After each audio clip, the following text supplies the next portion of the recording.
신앙을 분명히 가졌어요. 우리가 예수님 하나님을 믿는 것 똑같은데요. 가치관이 달라요.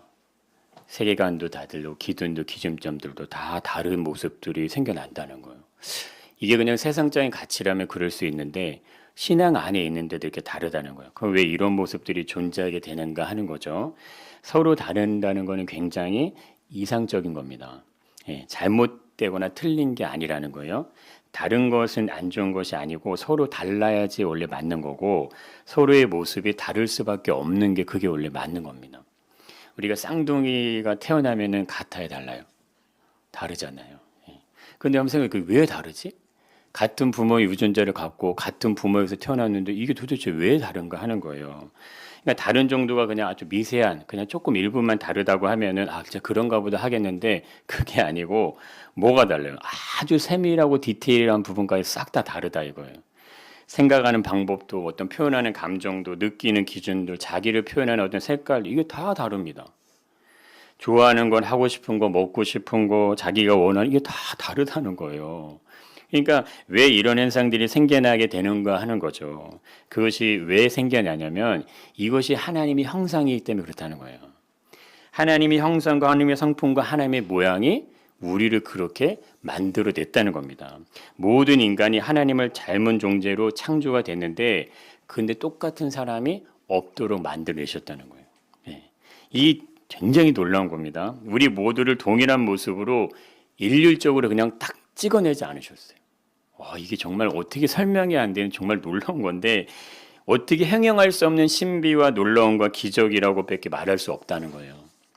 내가 내 자녀에게 기질, 성격, 어떤 뭐 외모, 습관, 유전자 내가 다 엄마가 부모님이 다 물려주신 것 같지만 이렇듯 우리가 서로 다른 각자의 고유한 모습을 가지고 태어나는 건 그거는 누구의 능력이 아니다? 부모의 능력이 아닙니다. 부모가 그렇게 만드는 게 아니고 이것이 하나님의 창조의 능력이라는 거예요. 나만의 특별한 존재적 의미를 부여해 주셨기 때문에 이제 그것이 그렇게 될 수 있다는 거죠. 그래서 사람의 존재적 가치는 평가할 수 있는 대상이 되는 것이 아닙니다. 우리의 외형적인 거는 평가를 할 수 있어요. 우리가 뭐 원서를 넣어서 취업을 할 때도 그 기준에 맞는 사람들이 이렇게 되는 것처럼 그건 될 수 있지만 존재적인 가치는요 평가를 할 수가 없는 거예요. 왜 그러냐면 이걸 평가할 수 있는 분 누구만 할 수 있다. 우리에게 생명이라는 걸 부여해 주신 분만 그걸 하는 거예요. 그러니까 부모도 내 자녀를 존재적인 의미로 가치로 평가하는 게 아닌 겁니다. 내가 내 자녀에게 손가락, 발가락 한 마디, 두 마디, 세 마리 여기 주름지고 팔이 길이 이만큼 되고 다리 길이 이만큼 되고 목은 이렇고 농곡히 입을 이렇게 이거 만든 거 아니에요. 그냥 우리 안에 프로그램 돼 있는 정자와 난자가 만나서 그게 인간이 된 겁니다. 그럼 그 인간이 만들었어요? 누군가 만드신 거예요? 누군가 만드셨죠. 그분이 창조주라 이거예요.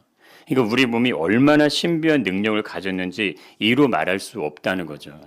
그렇다면 각자 다른 모습으로 존재하는 것이 당연하면은 왜 오늘 말씀에서 같이 너희가 다 같은 말을 하고 너희 가운데 분쟁이 없이 같은 마음과 같은 뜻으로 온전히 합하라. 이 얘기를 왜 하셨냐 이거. 이 얘기는. 여기에 뭐가 있냐면 인생의 신비, 그 비밀, 놀라움이 다 담겨져 있게 됩니다. 이 짧은 구절이지만 서로 다른 부분인데요. 이 부분들 때문에 어려운 것이 아니고 서로 다르기 때문에 시너지 효과가 나게 된다면 어떻게 될 것 같으세요? 서로 다른 모습으로 존재하는 이들이 부부가 돼서 가정을 이루고 자녀를 낳는데요. 서로 다른데 그런데 함께 잘 살아지면 어떻게 되는 거예요? 서로 다른 사람이 만났는데 서로의 부족함을 채워가는 어떤 놀라운 일들이 생겨나게 되면 그럼 어떻게 되는 겁니까? 그게. 사람은 절대 만능이 아닙니다. 그리고 내가 절대 완벽할 수 있는 존재가 아니라는 거예요. 사람은 언제나 뭐예요? 부족함의 연속 성상에 있습니다. 이거를 항상 우리가 잘 기억을 하셔야 돼요. 그래서 서로 뭐 해야 되는 거예요? 달라야지만 맞아지는 겁니다. 할렐루야. 내 장점이 얘의 장점인데 저 사람의 단점이 나의 단점이에요. 그럼 내 단점을 누가 커버할 거예요? 이상하게 만나면 어떻게 만납니까? 전혀 반대되는 사람과 만난다고 이렇게 얘기하시잖아요. 누군가는 내가 갖지 않은 단점을 가지고 있고 잘하는 점을 가지고 있고 나는 다른 사람이 갖지 않은 잘하는 점을 가지고 있어요. 그럼 이걸 뭐 하게 하는 거예요? 맞물려 들어가게. 이게 놀라운 신비예요. 근데 이게 맞물려 들어가게 시키면 어떻게 되는지 아십니까? 내 부족함이요 올라갑니다. 내 단점이 회복이 되고 이게 치유가 되고 이것이 자라는 걸로 바뀌어가기 시작합니다. 그것이 연합의 일체된 몸의 신비예요. 예. 근데 이거를 거꾸로 가면 어떻게 돼요? 너는 너고 나는 나야. 이 사람은 나하고 맞지 않아. 이게 딱 단절을 시켜버린 일들이 생겨나게 된다는 거예요. 근데 그게 아니고 서로가 붙어 있어야 이게 온전한 몸을 이룰 수 있는지 믿습니다. 이게 정말 놀라운 신비라는 거예요. 그래서 서로 달라야 하는데 나의 장점이 다른 사람의 단점이라면 그 사람이 잘하는 것이 결국 뭐예요? 내 부족함과 내 잘함이 그 사람을 채우고 그 사람께 나를 채우고 이 관계로 모든 인간을 그렇게 만들어 놓으셨다는 거예요. 그래서 예수님이 3년간 공생의 기간 동안에 수많은 병자들을 막 고치시잖아요. 기적을 행하시고 자신을 찾아오는 많은 사람들이 찾아올 때 그들에게 하지 않으신 게 있어요. 그들을 책망하고 나무라고 질책하시는 일을 하지 않으셨습니다. 근데 이게 너무 신비한 거예요. 저 사람의 약함, 부족함, 연약함, 이것에 대해서 너는 왜 그랬어? 너는 왜 그렇게 써? 이런 얘기를 했다 안 했다? 하지 않으셨다는 거예요. 그 이유는 무엇이냐면 예수님이 인간이 모습이 어떻다는 것을 잘 알고 계셨다는 겁니다. 너희 죄 때문에 내가 이렇게 됐다 이런 말씀을 하지 않으셨어요. 단지 다시 죄가 생기지 않도록 죄를 범하지 말라는 말씀을 하셨지만 그런 얘기는 하지 않으셨다는 거예요. 그러면 십자가에서 우리가 지난주에 봤던 것처럼 강도가 있는데 예수님을 조롱하는 그 강도의 말에 대해서 예수님 아무도 대꾸하지 않으십니다. 근데 반대로 주님의 나라가 임할 때 나를 기억해달라는 강도에게는 예수님이 응답을 하신다는 거예요. 그러니까 이 사람이 응답을 회피하는 게 아니에요. 이 사람이 말하는 것에 이 사람을 무시하는 게 아닙니다. 그가 말하는 그 말이 틀린 말이기 때문에 그냥 잠잠하신 거예요. 이 사람이 말하는 말은 옳은 말이기 때문에 그에게 반응을 하시게 된다는 겁니다. 우리가 십자가를 지고 가실 때 막 여인들이 따라갈 때 예수님을 보고 막 울잖아요. 그때 예수님이 뭐라고 하셨어요? 예루살렘의 딸들아 나를 위해 울지 말고 너와 너희 자녀들 울라 이렇게 얘기하시잖아요. 인간의 부족함을 뭐 하시는 거예요? 예수님이 채우시는 거예요. 내가 너희 부족함을 채울 테니까 너희 자신이 어떠한 모습이 있는지 그걸 알라 이렇게 얘기하신다는 겁니다. 근데 사람들에게는요, 너희 부족함이 이것이고, 너희 연약함이 이것이고, 너희 약함이 이것이야. 이렇게 사람들에게 얘기하지 않으셨다는 거예요. 이게 정말 놀라운 거예요. 우리 일반적으로 사회 나가서 왜 힘드세요? 내 약점 조금만 보면 그거 자꾸 사람들이 막 공격하잖아요. 그래서 힘든 거 아닙니까? 내가 왜 강해지려고 하세요? 내가 강해져야 사람들이 내 앞에 와서 막 굽신거리니까 그렇게 강해지려고 하는 게 있단 말이에요. 그러니 이게 맞냐고요? 맞지 않잖아요. 그러니까 나는 겸손하고 싶은데 겸손하면 무시하죠. 나는 너그럽고 싶은데 너그러면 무시해요. 나는 베풀고 싶은데 그거 갖고 조롱하고 이렇게 세상이 점점점 바뀌어 가니까 교회 안에서는 그게 너무 좋은데 교회 밖에 가면 어떻게 돼요? 그게 잘 통하지 않는 거예요. 그러니 어떻게 합니까? 나도 그들처럼 행할 수밖에 없어요. 나도 그들처럼 마음에 강팍하고 나도 그들처럼 머리를 써야 되고 나도 그들처럼 그들을 대할 수밖에 없다는 거예요. 그러니 우리의 신앙생활이 이 보통 수준이 높으신 게 아니에요. 어느 곳에 있든지 어느 상황에 있든지 우리에게 하나님의 지혜가 임하시길 축복합니다. 예. 그래서 삶은요 능력이신 거예요. 세상의 모든 사람들이 다 옳지 않은 길로 갈 때 나는 옳은 길을 가잖아요. 그럼 어떻게 됩니까? 공격당합니다. 너만 옳아? 너만 봐라? 너만 똑바라? 이렇게 사람들이 얘기한다니까요. 예전 같으면 어떡하냐면 그러냐고 부러워하고 막 따라왔는데 지금은 그렇게 하지 않는 시대라는 거예요. 그래서 뭔가 특별한 게 있고 뭔가 특출난 게 있으면 자꾸 어떻게 해요? 끄집어 내리려고 해. 너만 특별해 막 끄집어 내리려고 그래. 그 능력이 엄청나게 출중하면 그러면 그 사람에게 막 그냥 다 이렇게 무릎을 꿇지만 너나 나나 별 다를 거 없는 이렇게 돼버리면요 어떻게든 상대방이 잘하는 걸 막 끄집어 내리려고 한단 말이에요. 근데 그렇게 하면 된다 안 된다? 안 되는 겁니다. 그렇게 하면 각자 다른 모습들이 다 어떻게 되냐면 다 무너지게 돼요. 그래서 진짜 세상이 말하는 것처럼 각자 도생으로 갑니다. 각자 도생은요 우리 다 죽는 거예요. 다 죽는 겁니다. 이게 왜 죽냐면 각자 도생이라는 건 뭐예요? 스스로 내 자신을 내가 지키는 거잖아요. 지켜지는 게 아니에요. 나를 지키려면 누구 지켜야 돼요? 내 옆에 있는 사람 지켜야 되는 거예요. 내 옆에 있는 사람을 내가 지키면 그 사람이 나를 지키는 거예요. 그래야지만 우리 모두가 지켜지는 원리가 이게 하나님 나라 원리입니다.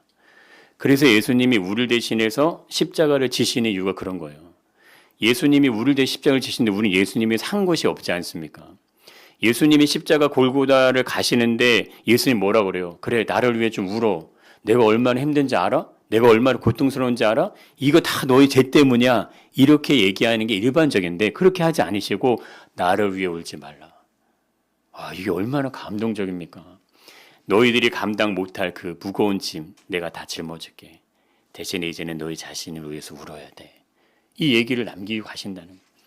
그러니까 예수님은 자신의 살과 피를 우리에게 내어주신 분이기 때문에 우리가 예수님의 살과 피를 우리에게 들어왔기 때문에 우리에게 생명이 있고 구원이 있고 영생이 있게 되는 거죠. 그런 존재적인 가치로 바뀌었는데 각자 도생으로 인생을 살아가게 된다? 아, 그러면 예수님이 행하신 모습하고는 정반대의 모습으로 가는 겁니다. 그럼 예수님이 행하시는 모습하고 반대의 모습으로 가는 존재가 누구예요? 그렇죠. 어둠의 악한 영들. 이 세상의 영적 흐름이 글로 가게 있다는 거예요. 그럼 우리는 이쪽으로 가지 않은 반대쪽을 따라가면 누굴 따라가는 겁니까? 이 세상의 어둠의 세상의 주관자들을 따라갈 수밖에 없다는 그 모습으로 나타나게 된다는 거죠. 그러니까 이것이 굉장한 분별력이고 능력이고 지혜인지 믿습니다. 이 은혜로 우리를 강하게 하시고 인생의 삶에 우리에게 빛이 돼서 우리가 속한 모든 곳에서 우리의 삶을 온전하게 이루실 것을 축복합니다. 예, 이걸 기대하고 이제 우리가 가실 거예요. 여러분, 십자가는 그래서 비밀이고 부활은 영광인데 십자가는 인간의 죄로 인한 형벌이잖아요. 그렇기 때문에 비밀이라는 거예요. 내가 진 죄를 왜 하나님의 아들이 예수님이 그걸 감당하시냐고요. 그럼 부활은 뭡니까? 나에게서 나올 수 없는 건데 예수 그리스도가 영광으로 그거를 일으키셨는데 그것이 어떻게 된다는 거예요? 내 것이 된다는 겁니다. 그럼 나에 있는 나쁜 거, 좋지 않은 건 가져가시고 예수님으로부터 나온 좋은 걸 다시 우리에게 주신다는 의미예요. 그럼 그걸 받으시겠습니까? 거부하시겠습니까? 받으셔야죠. 할렐루야? 네. 왜 그거 우리 걸로 받으셔야죠. 그래서 우리의 모든 약함, 부족한 연약함을 뭐 하시는 거예요? 십자가에서 치유하시는 거예요. 십자가에서 그 모든 걸 해결하시고 동시에 아버지의 영광이 있습니다. 그 영광을 우리에게 옷을 입혀주시는 거예요. 더 이상 너가 그런 존재가 아니야. 이렇게 입혀주시는 겁니다. 이걸 누가 하신다고요? 예수님께서 직접 이것을 행하신다고요. 이게 구원이고 이게 영원한 생명의 시작인 줄 믿습니다. 이것을 먼저 이루셨기 때문에 우리가 지금 이 자리에 계신 거예요. 이거 우리는 값주고 살 수 없는 은혜를 이미 받으신 존재입니다. 우리 평생에 모은 돈이 만약에 뭐 한 1천억이 된다고 하시면 그거 1천억 갖다가 탁 하나님께 드린다고 해서 우리에게 생명이 오지 않아요. 우리에게 천국의 문이 열리지 않습니다. 예, 어떤 분이 그 간증을 하시더라고요. 예, 내가 천국 문 앞에 같이 갔는데 너는 지금 올 사람이 아니냐고 탁 이렇게 못 들어가서 쫓아내는 어떤 꿈을 꾸셨다고 하는데 절대 쉽게 열리지 않습니다. 천국의 문은 합당한 자만 열리는 거예요. 그래서 잔치에 초대됐는데 옷을 입었냐 안 입었냐에 따라서 옷을 안 입으면 어떻게 돼요? 쫓겨난다는 비유가 나오잖아요. 이게 그냥 있는 비유가 절대 아니세요. 여러분, 내가 내 집의 비밀번호를 누구에게 알려줘요? 자녀에게는 알려주지만 타인에게는 알려줍니까? 안 알려줍니까? 왜 안 알려주세요? 똑같은 사람인데. 그도 필요하면 들어와서 내 집에서 묵고 가야 되는데 왜 안 알려주세요? 자녀의 개념과 아닌 개념은 완전히 다른 거예요. 그러니까 그 일을 이루시게 된다는 겁니다. 그래서 우리의 실존적인 모습에 대한 새로운 생명에 대한 개념이 분명하게 이해가 먼저 이것이 정립이 되셔야 되는데 이 사람은 두 가지 모습이 있는 거예요. 사람은 본래적으로 하나님의 형상과 모양대로 세상에 태어났습니다. 그게 맞는 거예요. 우리는 내 부모의 형상을 담은 존재가 아니고 누구를 닮았다고요? 하나님의 형상과 모양대로 태어난 존재예요. 그게 우리의 사람의 모습인데 그러나 두 가지 사람이 두 번째로 너무나 안타깝게 그 본질적인 하나님의 형상을 뭐했다? 완전히 잃어버린 존재인 거예요. 분명히 내가 하나님의 형상과 모양대로 태어났지만 내 안에 있어야 될 하나님의 형상과 모양을 뭐했다? 잃어버렸다는 거예요. 그럼 뭐만 남는 거예요? 육신만. 육신의 생명만 남아있는 거예요. 그래서 우리를 보고 뭐라고 표현합니까? 죽었다. 죽어있는 존재라고 이렇게 표현을 해주시게 되는 거예요. 그런데 예수님이 다시 찾아오신 이유, 그게 뭐냐면 여기서부터 인간이 가지게 되는 이 심각한 오류들이 이제 계속 생겨나게 됩니다. 그러니까 예수님은 이거를 해결하시기 위해서 오신 거예요. 그래서 오늘 우리에게 주시는 이 말씀, 너희가 다 같은 말을 하라고 하시잖아요.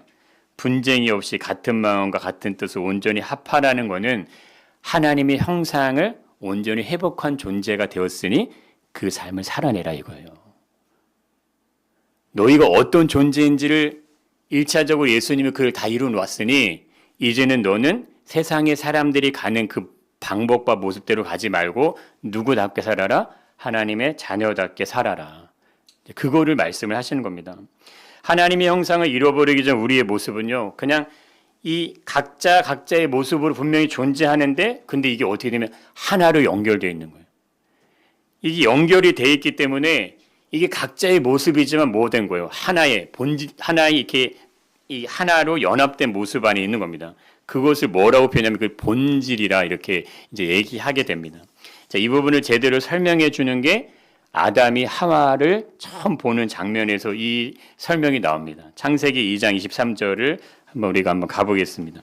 아담이 이르되 이는 내 뼈 중에 뼈요 살 중에 살이라 이것을 남자에게서 취하였은즉 여자라 부르리라 하니라. 자, 이는 내 뼈 중에 뼈요 살 중에 살이라고 한 다음에 그 다음에 아주 중요한 부분을 언급을 하는데 그게 이거죠. 뭐라고 이겁니까? 밑에 이것을 남자에게서 취하였은즉 뭐라고 불러요? 예, 본래는 뭐라고 불러야 돼요? 남자에게 취했으니까 남자인 거잖아요. 남자에게서 나왔으면 남자인 거지 남자에게 나왔는데 왜 여자라고 부릅니까? 이거 놀라운 거예요. 아니 남자에게 취했잖아요. 그럼 남자 거니까 넌 남자 이렇게 얘기해야 되는데 남자인데 뭐라 얘기한다고요? 넌 여자야 이렇게 얘기하신다는 거예요. 자, 이 여자라는 표현 안에는 뭐가 있냐면 본질적으로는 나와 동일한 본질이다 이 표현이 있어요.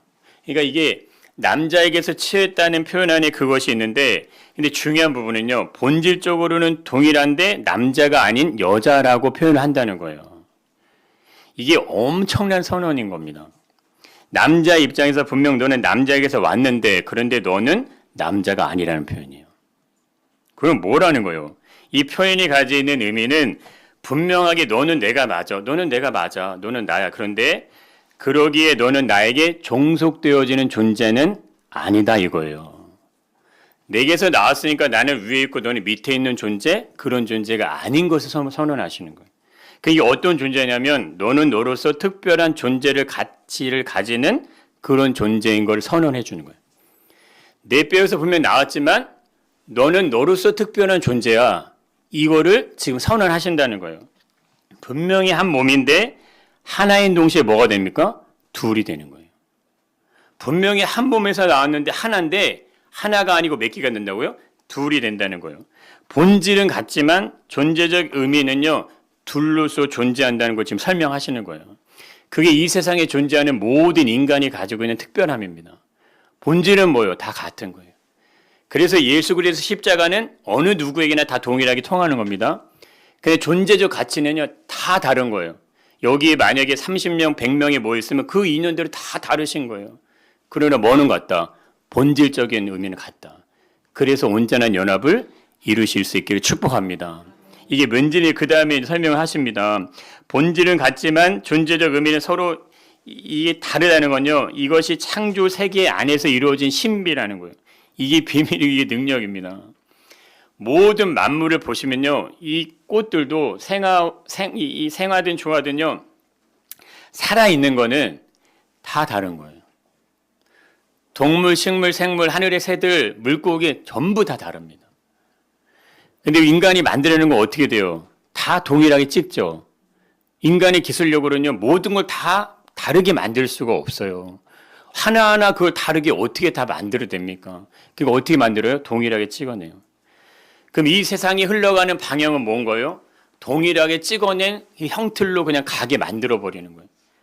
그럼 뭐예요? 우리에게 주신 그 영광을 모두 다 잃어버리고 그냥 동일하게 이 한 방향에서 그것만 쫓아가도록 이 세상의 영적 흐름이 가고 있다 이겁니다.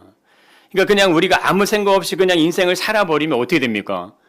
내가 어떤 존재인지 이 인생이 얼마나 영광스러운지 하나님이 왜 나에게 생명을 주셨는지 이 부분을 넘어서 왜 하나님은 나를 구원하기 원하시는지 왜 나에게 영원한 나라가 있고 생명책이 있으며 하나님의 생명의 면류관이 있는지를 이게 잘 이해되지 않는 거예요. 나는 믿는다고 막 얘기들 많이 하세요. 나는 믿어. 제가 물어봤어요. 그러면 가진 거 다 전부 하나님께 드릴 수 있으세요? 아, 그건 못 하겠대요. 이렇게 얘기하면 뭔 거예요? 내가 그게 아직 뭔지를 잘 모르시기 때문에 그런 거예요. 내가 가진 거 1천억이란 재산이 나에게 있어도 그거 갖고 와도 내 생명책에 내 이름 쓸 수 없다니까요. 천국의 문은 열려지는 게 아니에요. 근데 1천억 있으세요? 한 1조 있으세요? 돈이 얼마나 있으세요? 인생을 얼마나 잘 살아왔으면 내가 가진 게 얼마나 된다고 그거 하나님께 못 드립니까? 부자 청년에게 예수님이 얘기하잖아요. 내가 가진 모든 걸 가지고 어떻게 해라. 가난한 자에게 나눠주라고 하잖아요. 그걸 잘 생각해 보세요. 예수님이 내가 가진 모든 걸 나에게 좀 갖고 와. 내가 사역을 해야 되는데 돈이 너무 필요해. 이렇게 했다고 하면 나 못하겠는데 해도 되죠. 예수님 뭐라 그래요? 가난한 자에 나눠주라고 하죠. 그 가난한 사람들은 누굽니까? 그 부자 청년이 생각할 때 가난하다고 생각하는 사람이 대상인 거예요. 쉽게 얘기하면 내가 주고 싶은 사람한테 주면 된다 이거예요. 근데 그걸 한다 못한다? 못하지 않습니까? 그럼 예수님은 이 부자 청년에게 뭐를 요구하신 거예요?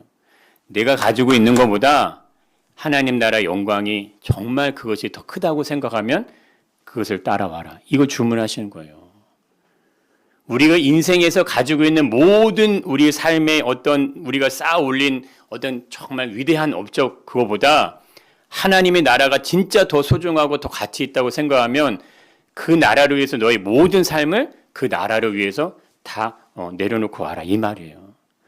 그렇게 하실 수 있길 축복합니다. 적어도 그 정도를 해야지 십자가에 합당한 삶 아닐까요?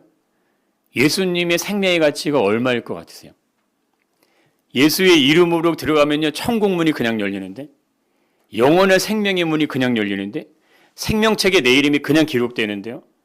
예수님이 다시 재림하실 때 생명과 심판의 부활을 이루시려고 할 때 예수님의 음성을 무덤 속에 있는 자들이 듣는다고 하지 않습니까? 내가 무덤 속에 있어요. 난 이미 사라졌어요. 근데 예수님이 임하실 때는요 예수님의 음성이 들린다고 하잖아요. 그때 생명의 부활로 나오는 자가 있고 심판의 부활로 나오는 자가 있는데 나에게 생명의 부활을 예수님이 주시는데 그럼 그걸 어떻게 값으로 환산하실 겁니까? 가치의 기준 누가 만들어내는 거예요? 인간이 만들어내는 거고 인간이 세상에서 존재하는 모든 걸 가지고요 이건 얼마 이건 얼마 이건 얼마 이렇게 매겨놨기 때문에 우리 스스로 나는 얼마짜리 이렇게 생각하고 있는 생각이 우리 안에 있을 수 있어요. 그러나 하나님의 나라는요 그런 개념이 아닌 겁니다. 하나님의 나라는요 그렇게 계산될 수 있는 개념이 아니에요. 태양을 돈으로 사나요? 바다의 물고기를 돈으로 막 사가지고 거기다 막 번식하게 되지 않는 거예요. 그러면 땅에서 막 생명력이 올라오지 않습니까? 그 땅의 생명력을 막 인간이 불어넣을 수 있어요? 돈을 갖다 쏟아보면 생명력이 나옵니까? 안 나온다니까요. 땅의 생명력은 땅이 가지고 있는 거예요. 땅이 가지고 있는 영역은 인간이 좌지우지 할 수 있다 없다? 없는 겁니다. 그냥 맡겨지고 주어진 상황에서 그걸 활용하고 다스리는 것뿐이에요. 바다가 행하는 일을 사람이 개입하면 어떻게 됩니까? 바다의 질서는 다 무너지게 돼 있어요. 땅이 행하는 일을 사람이 개입하면 어떻게 돼요? 땅의 질서는 다 무너져요. 그래서 지금 이런 어떤 시대적인 여러 가지 어려움이 계속해서 나타난 이유가 다 그런 겁니다. 관리하고 다스린다는 건 뭡니까? 우리에게 각자에게 주어진 고유의 그 모습 그대로를 살려내는 거예요. 온전한 연합을 이룬다는 건 뭐겠습니까? 이 사람에 있는 단점, 부족함, 연약함을 어떻게 되는 거예요? 강함으로 자꾸 트레이닝 시켜서 그 사람 끌어올려주는 거예요. 근데 이것이 뭐 해야 되는 거예요? 같은 말과 같은 생각으로 온전한 마음으로 같이 연합되어지 이런 일이 일어나게 될 줄 믿습니다. 근데 이게 왜 예수님이 말씀하시냐면 예수 그리스도가 이 일을 하셨기 때문에 그래서 우리에게 이 말씀을 전해주시는 거예요. 하나님 나라에 가기에 합당한 그 그릇이 되기 위해서 그 관계의 모습 안에 우리가 들어가기를 원하시기 때문에 이 모습을 말씀하신지 믿습니다. 여러분 관계의 어려움이 생겨나는 이유는요. 다 뭐 때문에 그래요? 상하관계 이게 생기기 때문에 그래요. 나보다 높냐 낮냐 이거를 사람들이 기준하기 때문에 이 관계에 대한 어려움이 생기는 겁니다. 그럼 관계가 쉽게 열리려면 어떻게 됩니까? 서로 동등한 입장이에요. 자, 이게 되면요 정말 쉽게 열리고 풀립니다. 아담은 너는 나다는 표현에서요 하와를 자신과 동일한 인격적인 존재적 가치의 인물이라는 사실을 선언합니다. 상하 관계의 모습이 아니 어떤 모습을 선언한다고요? 인격적인 관계 모습을 선언한다고요. 나와 내가 온전한 객체인 동시에 온전한 연합을 이루는 신비의 객체로 동시에 존재하는 걸 얘기한다는 거예요. 그러니까 교회의 본질이 이런 모습이 있는 겁니다. 너와 내가 온전한 객체요. 우리 다 다른 모습을 다 가지고 있는데 동시에 뭐예요? 온전한 연합이 되어지는 거예요. 이게 그리스도의 몸과 우리가 연합되는 신비인 줄 믿습니다. 예, 이게 하나님 나라에 우리가 들어갈 수 있는 신비예요. 너희가 다 같은 말을 하고 너희 가운데 분쟁이 없이 같은 마음과 같은 뜻을 온전히 합하라. 이건 뭐예요? 그리스도와 온전한 연합을 이루어 한 몸이 되라. 이런 의미의 말씀입니다. 한 몸 안에서 각자의 기능과 역할이 우리 안에도 몸이 다 있잖아요. 각자가 다르지 않습니까? 손이 하는 일이 다르고 발이 하는 일이 달라요. 귀가 하는 역할이 다르고 입이 하는 역할이 다르다 이거예요. 그러면 각자의 역할을 이걸 하나로 모아서 다 이렇게 몸이 돌아가게 할 때 내 몸이 거기에 맞춰 잘 움직여질 때 뭐가 되는 겁니까? 우리의 몸이 될 수 있는 거예요. 팔이 발 보고 야 나는 위에 있고 넌 아래에 있잖아. 이렇게 하기 시작하면 어떻게 합니까? 발이 걷지 않아 버려요. 그래? 그럼 네가 걸어봐. 예, 이렇게 한다니까요. 예, 만약에 발이 야 너 그래 잘났어? 아, 너 필요 없어. 그래? 그럼 네가 먹어봐. 예, 그럼 발로 먹어야 돼요. 이런 일이 우리 일상의 어떤 삶의 이 모습 가운데 너무 많이 이런 것들이 생겨나고 있게 된다는 겁니다. 자, 그런데 보세요. 그렇다면 신앙적 모습만 생겨나는 이 서로 다른 모습들, 이 서론에 말씀드렸던 이것이 이것으로 끝나면 안 되는 거죠. 그렇게 될 수도 없는 거예요. 각자 존재하는 건 분명히 맞지만 뭐는 통해야 돼요? 본질적인 건 다 통해야 하는 것입니다. 1차적으로 각자의 관점이 있을 수는 있어요. 보는 시각이 다 다를 수는 있어요. 그러나 성경을 기록한 이 저자의 관점은요, 바뀌지 않는 거예요. 저자가 얘기하려고 하는 의도가 있을 거 아닙니까? 내가 누군가의 편지를 썼어요. 그러면 그 편지를 쓴 사람의 의도가 있잖아요. 거기에 쓴 의도. 이것이 읽는 사람에 따라 바뀐다, 안 바뀐다? 그건 바뀔 수 없죠. 편지를 쓴 사람의 의도는 분명히 있는 겁니다. 그러니까 어떤 사람이 보던, 어떤 시대의 사람들이 보던 하나님의 말씀은요, 분명하고 정확한 거예요. 시대를 넘고 공간을 넘어서 성경이 전해주고자 하는 메시지는 뭐한다? 서로 다 통하게 된다는 겁니다. 그래서 진짜 믿음은 통하게 될지 믿습니다. 그러면 진짜 신앙은 통하는 거예요. 그러니까 하나님과 통할 수 있는 사람은 누구하고도 통해야 돼요. 사람하고도 통하셔야 돼요. 결국 사람하고 통하지 않으면 누구하고도 못 통하는 거예요. 사람하고도 안 통하는 겁니다. 그래서 먼저 뭐라 그래요? 하나님 주 여호와 너희 하나님을 사랑하고 이와 같이 뭐하라 그래요? 내 이웃을 내 몸과 같이 사랑하라는 말씀을 하시지 않습니까? 그 얘기를 하신다 이거예요. 여러분 이 연합은요 각자의 모습을 서로 다르게 존재하고 있지만 서로 하나 돼 연결된 모습이 분명히 존재하게 하셨다. 이거를 온전히 회복하는 거. 그 일을 이루시기 위해서 이 땅에 예수 그리스도가 오신 줄 믿습니다. 틀린 것 같은데요. 다른 것 같은데요. 아닌 것 같은데요. 근데 연합이 되는 거예요. 근데 이게 하나가 되는 거예요. 근데 잘 살아지는 거예요. 이것이 인간이 만들어가는 공동체고요. 부부고 가정이고 사회고 나라가 되는 겁니다. 그러기 위해서는 서로 다른 말을 하고 분쟁하는 것이 아닌 거예요. 같은 말을 해야 되고 분쟁이 없이 하나의 어떤 연합이 이루어질지 못습니다. 그것이 누구와 누구? 너와 내가 아닌 거예요. 그리스도 안에서 우리로 연합되시기를 축복합니다. 이 부분에서 하나의 몸에서요 남자와 여자를 나오게 하신 이유가 생겨나는 거예요. 아니 왜 하나님은 남자를 만들었으면 여자도 그냥 흙으로 다시 여자를 빚지 왜 남자의 몸에서 갈빗대에서 빼서 여자를 만들었냐 이거예요. 그렇지 않을까요? 그 여자 입장 그렇잖아요. 아 치사하게 나도 흙에서 만들어줘야지 왜 남자에게서 내가 나오겠어? 이렇게 얘기합니까 안 합니까? 안 하잖아요. 그렇게 얘기하는 게 아니에요. 남자도 그러잖아요. 야, 내 몸에서 나와서 너는 내 밑에 있어. 내 발 닦고 난 너 위에 있어. 이렇게 얘기한다 안 한다? 그렇게 안 한다는 거예요. 그것이 이제 이 아담의 이제 고백 속에 나타나 있는 이제 이 모습들인 겁니다. 예, 우리 인생은요 각자의 삶의 모습이 존재하고 있기 때문에 서로 다릅니다. 이 다름을 잘 인정하실 수 있길 축복합니다. 예, 그래서 서로를 이해하고 존중하는 것이 이 교회 안에서는 이제 너무 사실 굉장히 중요한 부분이에요. 이 부분들이 그래서 이 부분이 잘 세워지고 또 이 부분들이 잘 연합될 수 있는 은혜가 우리 안에 늘 충만할 수 있게 축복합니다. 그러나 그러나 항상 이 부분만 있지 않습니다. 유다와 같은 사람들, 이단적인 요소를 가진 사람들, 이 사람들은 어떻게 하는 거예요? 잘라내는 게 맞는 거예요. 우리 몸이 그렇습니다. 내 몸에 암덩어리가 있어요. 그럼 어떻게 돼요?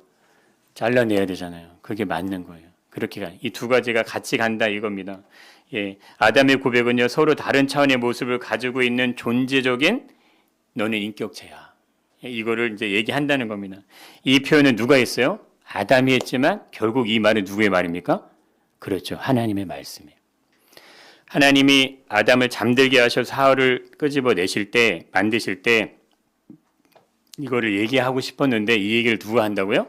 아담이 하는 겁니다. 아담이. 이 얘기를 어떻게 할 수 있어요? 범죄하기 이전에 아담은요, 하나님의 영광 그 자체인 거예요. 아담의 모든 말은 누구의 말이 돼요? 하나님의 말이 되는 거예요. 이것이 자녀된 그 아들의 영광인 겁니다. 여기의 수준으로 우리를 회복시켜 가실지 믿습니다. 예.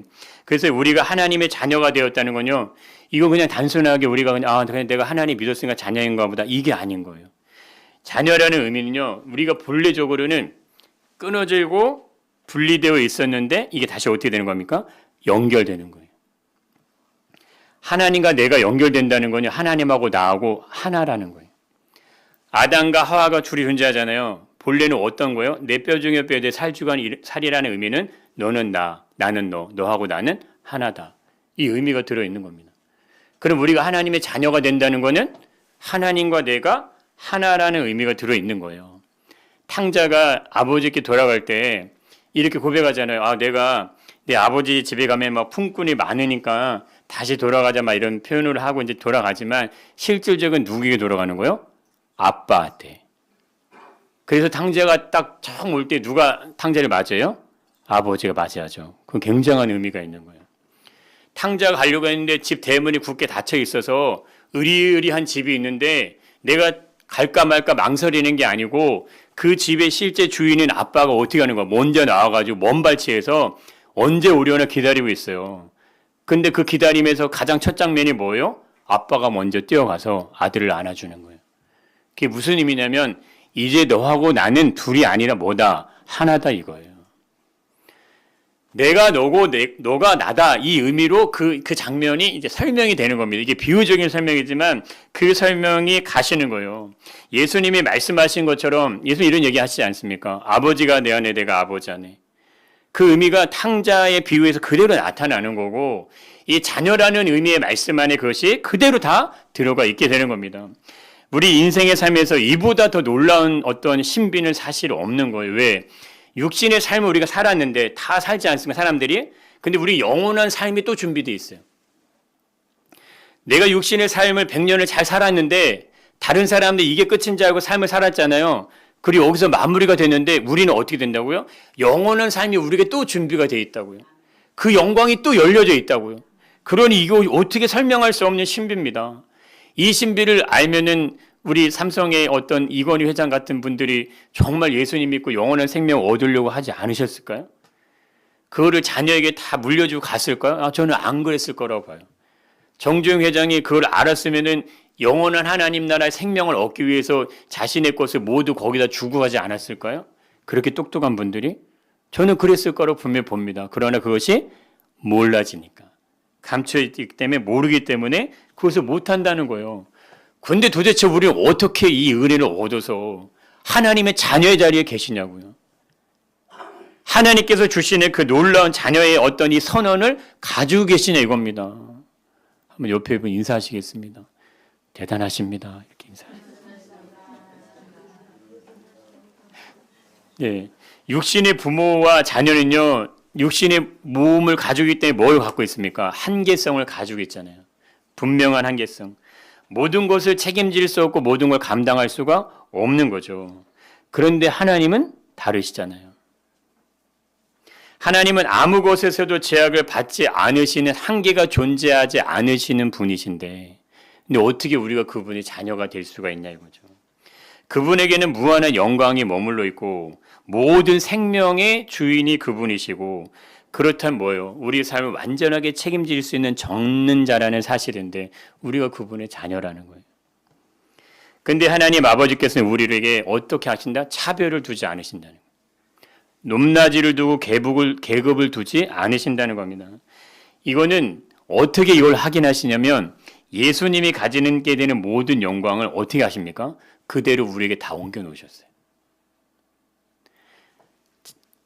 자신의 아들이 십자가를 지고 그 영광의 순종을 이뤘던 그 아들이 가지고 있는 모든 영광을 어떻게 했다고요? 그걸 그대로 그 자녀들이 그대로 옮겨놨다고. 죄로 말미암아 죽을 수밖에 없는 존재를 아들의 존재와 같은 어떤 자녀의 존재로 그를 올려놓으셨다 이겁니다. 이것을 이루기 위해서 뭘 하십니까? 성령께서 증언하신다. 너는 하나님의 자녀야. 이거를 증언하신다. 그래서 로마서에서는 엄청난 선언을 하시는 겁니다. 우리 로마서 8장 16절을 한번 가보겠습니다. 성령이 친히 우리 영과 더불어 우리가 하나님의 자녀인 것을 증언하시나니, 분명히 얘기를 선언하시죠. 너희는 하나님의 자녀야. 근데 그 뒤에 아주 놀라운 걸 얘기하시죠. 17절 보시면 이렇게 얘기하시지 않습니까? 자녀이면 또 뭐라는 거예요? 그렇죠. 상속자라는 거예요. 근데 어떤 상속자로 얘기하시죠? 예. 하나님의 상속자라고 얘기하지 않으십니까? 하나님의 상속자. 하나님의 상속자라는 의미는 뭔 얘기한 거예요? 하나님의 상속자는 뭘 얘기하는 것 같습니까? 하나님 자신이에요. 예, 하나님 자신. 그러니까 창세로부터 예수 그리스도가 이 땅에 오시기까지, 그리고 이후에 지금 진행되는 지금 현재 모든 시간까지 이 세상에는 뭐가 머물러 있냐면 하나님의 영광이 머물러 있게 됩니다. 영광. 그 영광이 우리에게 보여지게 나타나신 분이 그분이 예수 그리스도이세요. 그 영광이. 그래서 요한복음 1장 8절에는 이렇게 얘기를 하십니다. 한번 읽어보겠습니다. 본래 하나님을 본 사람은 없으되 하나님 아버지의 품속에 있으신 독생하신 하나님이 나타내셨느니라. 이게 굉장히 중요한 선언이세요. 하나님을 본 사람은 있습니까? 없습니까? 없어요. 그러면 이렇게 되는 거예요. 하나님 본 사람이 없는데 우리가 어떻게 하나님의 자녀가 됩니까? 될 수가 없는 거예요. 하나님을 보지 못했는데 우리가 어떻게 하나님의 자녀가 돼요? 될 수가 없는 거예요. 그런데 하나님이 나타나셨죠. 누구로? 예수 그리스도로. 그렇기 때문에 예수님을 통해서 우리는 하나님의 자녀가 될 수가 있다는 선언을 지금 하시는 거예요. 그러니까 예수 그리스도를 통해서 하나님의 자녀가 될 수 있는 거기 때문에 예수님께 뭐라고 얘기하십니까? 내가 곧 길이요 진리요 생명이니 나로 말미암지 않고는 아버지께로, 이렇게 얘기하시는 거예요. 아버지께로. 아버지라고 분명히 선언하시면서 올 자가 없다 이렇게 얘기하시죠. 예수님이 요한복음 14장 9절에서도 이렇게 말씀하십니다. 읽어보겠습니다. 예수님께서 이르시되 빌립아 내가 이렇게 오래 너희와 함께 있으되 내가 나를 알지 못하느냐. 나를 본 자는 아버지를 보았거늘 어찌하여 아버지를 보이라 하시느냐. 분명히 얘기하시나요? 빌립이 얘기해요. 아버지를 보여주시면 족하겠습니다. 이렇게 얘기하니까 예수님이 이 얘기를 하시는 거예요. 나를 본 자는 누굴 보았다? 아버지를 보았다 이거예요. 그러면 이 예수님 말씀 뭐예요? 내 안에 아버지의 영광이 충만하다 이 얘기를 하시는 거예요. 내가 곧 아버지다 이 얘기를 하시는 거고 아버지는 곧 나다 이 얘기를 하시는 거예요. 이게 굉장히 오묘한 신비인데 이 신비가 어디서부터 나왔다고요? 아담과 하와의 신비부터 흘러내려오는 거예요. 그러면 하나님 나라, 우리가 예수 그리스도 안에서 온전한 연합을 이루는 이 신비는 어떻게 되는 겁니까? 마지막 세상에 예수 그리스도가 재림하실 때, 이 땅에 다시 오실 때 일어날 그 신비는요, 이 부분에 합당한 자들만 이 신비 안에 들어가시는 거예요. 이게 무엇인지가 이해되시는 분들, 내가 예수 안에 있고 예수님이 내 안에 있다는 게 무엇인지가 믿어지는 그 분들에게 뭐가 임하는 거예요? 생명의 부활이 임할 줄 믿습니다. 그래서 우리는 이거를요, 이건 우리 안에서 나올 수 없는 영역이기 때문에 전적인 누구의 일입니까? 하나님의 일이고 예수 그리스도의 일이고 성령의 일이신 거예요. 그래서 성령이 우리를 하나님의 자녀로 선언하신다는 그 의미는요, 엄청나게 놀라운 선포신 겁니다. 오늘 아까 저희가 봤던 말씀대로 성령이 친히 우리 영과 더불어 우리가 하나님의 자녀인 것을 증언하시지 않습니까? 성령이 증언하시면 누가 인정하신 거예요? 예수 그리스도. 예수 그리스도가 인정했던 의미는 아버지께서 인정했다 이거예요. 그러니 우리에게 주어진 영광은요, 값으로 돈으로 매길 수 없는 엄청난 은혜가 우리에게 주어진 줄 믿습니다. 그 은혜만 가지고서도 부자와 나사로 비유 보셨을 거 아닙니까? 내가 이 땅에서 나사로와 같은 삶을 살아도요, 나에게는 아버지의 나라가 있고 그 영광이 있기 때문에요, 그 삶은 빛날 수 있는 거예요. 육신의 삶의 100년을 내가 나사로 같은 삶을 살았다 할지라도, 그러나 부자의 삶을 살았어도요, 나에게 예수 그리스도가 내 안에 계시고 내가 예수 안에 있다는 이것이 무엇인지 모르면 100년의 삶으로 끝나시는 거예요. 그 영광의 삶을 누리다가 그걸로 마지막으로 마침표를 찍으시는 거예요.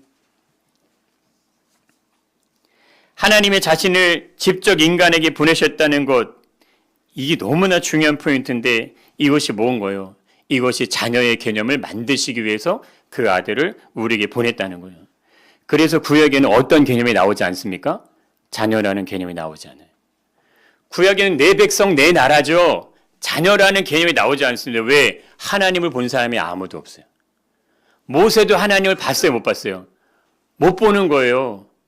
하나님의 영광을 본 거죠. 하나님 자신을 본 게 아니에요. 그런데 예수 그리스도가 나타나셨기 때문에 이제부터 어떤 개념이 생겨난다? 자녀라는 개념이 생겨나는지 믿으시기 바랍니다. 그럼 예수님이 승천하신 이후로 보혜사 성령을 보내셨다는 그 의미는 뭘까요? 이것이 예수님이 드러내신 아버지의 영광. 이 영광을요, 예수 그리스도가 다시 오시는 그 날까지 그것을 이 세상에 충만하게 하시는 역사를 누가 이루십니까? 그 성령이 하시는 거예요. 그래서 우리 안에 성령의 충만한 인도하심이 있어야 구원받은 하나님의 자녀의 삶에서 온전한 연합을 이루게 될지 믿습니다. 그래서 우리 모든 삶은요, 내 의지적인 노력이 분명히 들어가지만 그 의지적인 노력 안에 누가 계시는 거예요? 성령의 능력이 계시는 거예요. 예수 그리스도의 십자가와 부활이 있는 거고 아버지 하나님의 영광이 머무는지 믿습니다. 그거를 우리에게 주시기 위해서 내가 너를 자녀로 택했다 이렇게 선언하시는 거예요. 그 은혜가 우리에게 있다면 어떻게 됩니까? 온전한 연합을 이루는 거? 이거는 우리가 해야 될 당연한 모습에 있는 거예요.